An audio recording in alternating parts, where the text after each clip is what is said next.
as a woman ga and as a doctor ga, ma'am, how do you feel? Yeah, today we are protesting for Arjikar.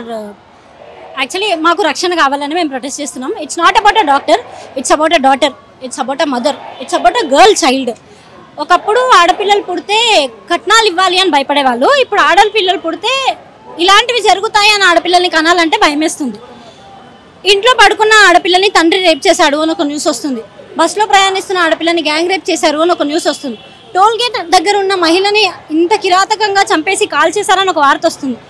హాస్పిటల్లో ఉన్న అమ్మాయిని కూడా చంపేశారు, అత్యాచారం చేశారని ఒక వార్త వస్తే మేము ఇంకెక్కడికి వెళ్ళాలి? హాస్పిటల్ అంటే it is a place where we stay at a long time. ఇంట్లో కన్నా మేము ఇక్కడే ఎక్కువ టైం ఉంటాం. వర్షాకాలం రెయిన్స్ వస్తే ఇంట్లో ఉండండి తల్లి, హాస్పిటల్లో ఉండు తల్లి, వర్షం తగ్గాకే ఇంటికి రా, అక్కడ సేఫ్గా ఉంటామని పేరెంట్స్ కాల్ చేసే రోజు నుండి నువ్వు హాస్పిటల్లో ఉండకు, కాలేజ్కి కూడా వెళ్ళకు, వచ్చేసి ఇంట్లోనే ఉండు అనే ప్లేస్కి వచ్చేసింది. మాకు ఒకటి సేఫ్టీ కావాలి అండ్ అవేర్నెస్ లేదు. Good touch and bad touch differentiation పిల్లలకి తెలియాలి చిన్నప్పటి నుండే. సో ఫ్యూచర్లో ఇలాంటివి అనేవి రిపీట్ అవ్వవు. సో టెక్స్ట్ బుక్స్లో యాడ్ చేయండి గుడ్ టచ్ ఏంటి, బ్యాడ్ టచ్ ఏంటి, ఇవి స్కూల్ సిలబస్ నుండి స్టార్ట్ చేయండి. ఆడపిల్లల్ని అమ్మ పొట్టి బట్టలు వేసుకొని బయటికి వెళ్ళకు అని కాదు, అమ్మాయిని బయటికి పంపించండి, తనకు నచ్చిన బట్టలు వేసుకొని పంపించండి, కానీ జాగ్రత్తగా పంపించండి. అమ్మ ఒక పెప్పర్ స్ప్రే తీసుకొని వెళ్ళు తల్లి, ఒక నైఫ్ తీసుకొని వెళ్ళు, నిన్నెవడన్నా ఏమంటే కొట్టేసే ఏం కాదు అని ఒక ధైర్యం చెప్పి పంపించండి. అలానే బయటికి వెళ్తే అమ్మాయిని లక్ష్మీదేవిలా చూడరా, ఏ ఆడపిల్ల అయినా ఒక దేవతలా చూడు, ఆ కంటితో చూడు, అమ్మాయిని దురదృష్టితో చూస్తే చెప్పు తీసుకొని కొడతాను కొడక అని ఇంట్లో తల్లి కొడుకుకి చెప్పి పంపించండి. అప్పుడు ఇలాంటివి జరగవు. And government should change. మాకు ఆరోగ్య భద్రత అని పేషెంట్స్కి ఇన్ని స్కీమ్స్ ఇస్తున్నారు. Ayushman Bharat by 2047 developing India will become a developed India అని అంటున్నారు. ఉన్న ఆడపిల్లలందరినీ ఇలా రేప్ చేసి చంపేస్తే ఇంకెక్కడ develop India? We want safety, we want justice. ఒక కానిస్టేబుల్ని చేసుకుంటే కానిస్టేబుల్ని కొట్టాడు, యూనిఫామ్లో ఉన్న కానిస్టేబుల్ని అని చెప్పి అడ్డమైన కేసులు అన్నీ తీసుకెళ్ళి పెట్టేస్తారు.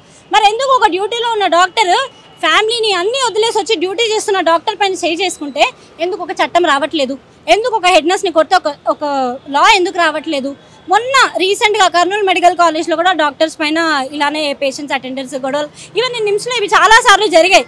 ఇంకా మాకు టాలరేట్ చేసే కెపాసిటీ లేదు, ఇప్పుడు కూడా మేము మాట్లాడకపోతే, ఇప్పుడు కూడా మేము గొంతుపకపోతే ఇంకా మేము ఉండి వేస్ట్ అని చెప్పి ధైర్యం చేసి ఇండియన్ మెడికల్ అసోసియేషన్ వాళ్ళు ఇంకా మాకు పర్మిషన్ ఇస్తే మేమందరం రోడ్లు ఎక్కాము.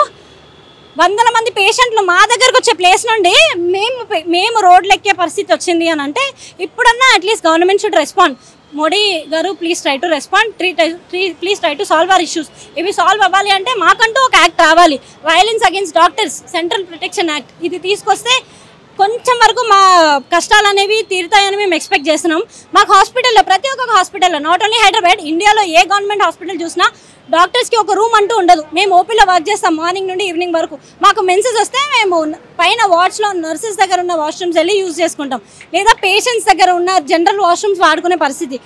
మాకు ప్రతి ఒక్క ఆడపిల్లకి ఈ ప్రాబ్లమ్స్ అనేవి ఎవ్రీ మంత్ ఫేస్ చేస్తాం. అవే మేము ఏదో ఒక డాక్టర్ మా నిమ్స్లో కానీ ఇండియా మొత్తంలో ప్రతి ఒక్క డాక్టర్ రోజు ఫేస్ చేస్తున్నారు. మాకు ఒక పండుగ ఉండదు, రాఖీ పండుగ ఉండదు, నిన్న వరలక్ష్మి వ్రతం, మేమందరం డ్యూటీలు చేసాము. ఇవన్నీ వదిలేసి మేము ఇంత చేస్తుంటే ఇదా మాకు జరిగేది? Do we really deserve this? ఇంత కష్టపడి పీజీ సీట్లు చేసి ఇంత చేసి వస్తుంటే, ఆ న్యూస్లు వస్తుంటే, ఆ శవాలు కనిపిస్తుంటే మేము ఇంకెక్కడ వర్క్ చేయాలి? ఇవాళ డ్యూటీ చేయడానికి వెళ్తే పేషెంట్ ఒక బెడ్ మీద ఉంటే నెక్స్ట్ ఆ పేషెంట్ చనిపోయారు అని అంటే నిజంగా వీ ఫీల్. మీరు అంటారు డాక్టర్స్కి ఎమోషన్స్ ఉండవు, మీకు ఫీలింగ్స్ ఉండవు అని. No, we really feel. Patient dies, ఆ పేషెంట్ని నేను ముందు రోజు ట్రీట్ చేస్తే నెక్స్ట్ రోజు ఆ పేషెంట్ ఆ బెడ్ మీద లేడు అని అంటే బ్రేక్ఫాస్ట్ చేయాలంటే కూడా మేము చేయలేము. అండ్ ఈ హాస్పిటల్ స్మెల్లో మేము కూడా తినము. అంటారు డాక్టర్స్ హెల్దీ ఏబీసీ జ్యూసులు అవుతారు అని. నో, మా దాంట్లోనే సగం మంది పేషెంట్స్ ఉంటారు. నిమ్స్లో జాయిన్ అయ్యాక మాకు గ్యాస్ట్రైటిస్ వస్తుంది, మాకు అసిడిటీ వస్తుంది, మేమే పెద్ద పేషెంట్లం. అవన్నీ వదిలేసి కూడా మేము ట్రీట్ చేస్తుంటే ఇదా మాకు జరిగేది? Do we really deserve this?